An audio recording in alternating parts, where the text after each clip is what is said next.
you have to remember when you watch something like this movie, not a single bit of it is random or accidental. None of it. Because they had to draw, I don't remember how many frames per second these things are, 30 maybe it's a little less than that, but it's high quality animation. And so someone had to paint 30 pictures to get a second of this. You're not doing that accidentally. It's really expensive, and everyone has to agree on exactly what's going to happen. And you might say, the people who are doing this consciously know what they're doing, and the answer to that is, just like you do. Yes, they know, and no, they don't. And they know because they're really smart and gifted and all that, but they don't know because it's not all articulated, plus they're working in a group. So they know and don't know, just like you do when you're watching it, and when you do anything else. So, now, they're also guided by what you might call, they're guided by their unconscious in the Freudian and in the cognitive way, partly because your unconscious value structures determine the direction and content of your perceptions. And so it's built right into the way you move your eyes, because you tend to look at things you value, right? Or at things you're afraid of, like you look at things with valence, and part of the decision about what has value is dependent on the implicit structure of your moral system, because morality is about what's good and what isn't, and that's been partly a conscious construction of you, but it's partly something you've picked up by interacting with people like mad ever since you were born. You don't know all the rules any more than the damn cricket did.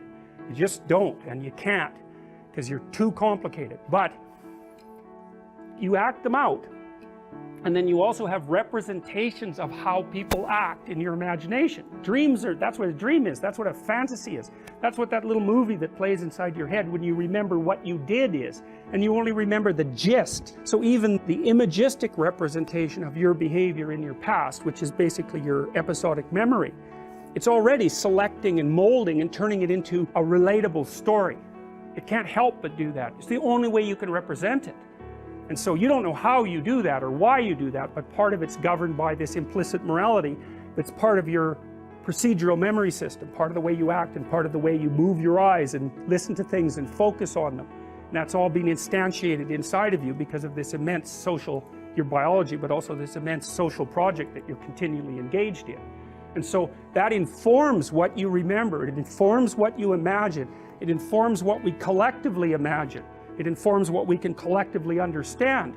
And partly what you're doing while you become conscious of yourself is to map the implicit structures that already constitute you from society into explicit representation. That's what self-understanding means. And when you have that moment of insight about something you've done, it's like you're watching this repetitive behavior that you've manifested, probably that got you in trouble. It's your characteristic way of falling accidentally into chaos, and you talk about it, your problems, you talk about them with your friends, you talk about them, and maybe you have dreams about them, and you're trying to relate them, and you have memories about them that you can't get rid of because they're negatively toned, and so you talk about them, and then someone comes up with a little statement that links them together causally, and you think, aha, that's what I'm doing.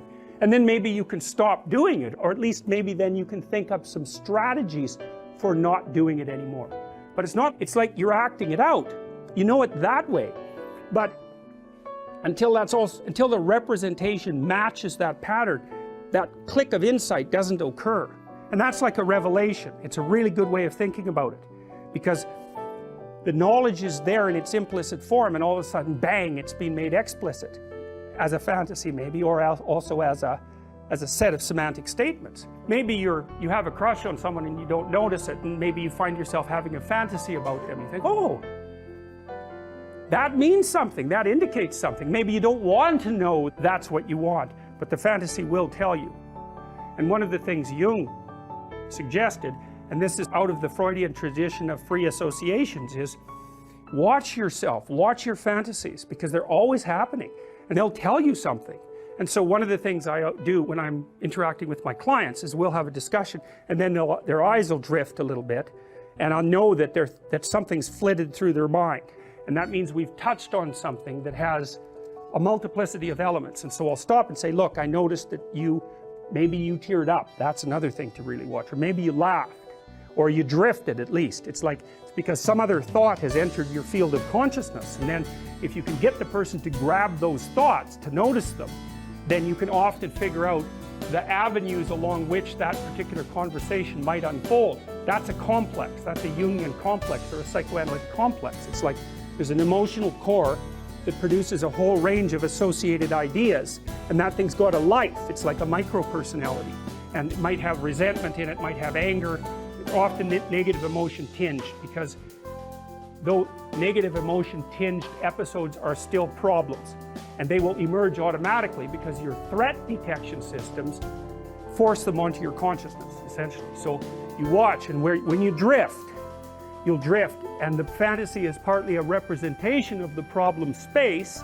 You know that happens when you wake up at 3 in the morning and you're worried about things, right? Because actually what happens is you wake up during threat processing, and if you're depressed, actually that gets so intense you can't sleep, so then you just lay there all night worrying. Not fun. And those are fantasies about the negative elements of your past, present, and future. And the fantasies can also breed solutions, and that's partly why Freud regarded dreams as wish fulfillments. It's partly, and he wasn't, that was where he stopped.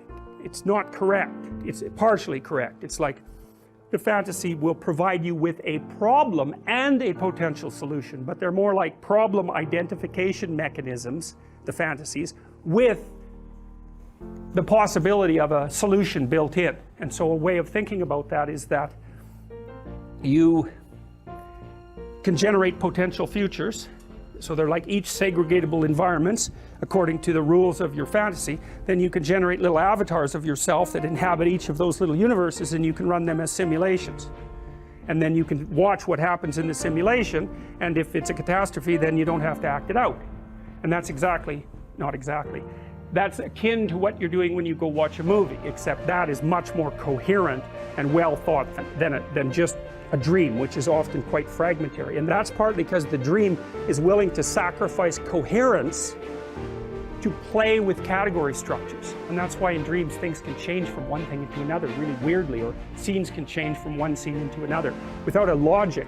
The logic gets loosened so that the expanse of your thinking can widen.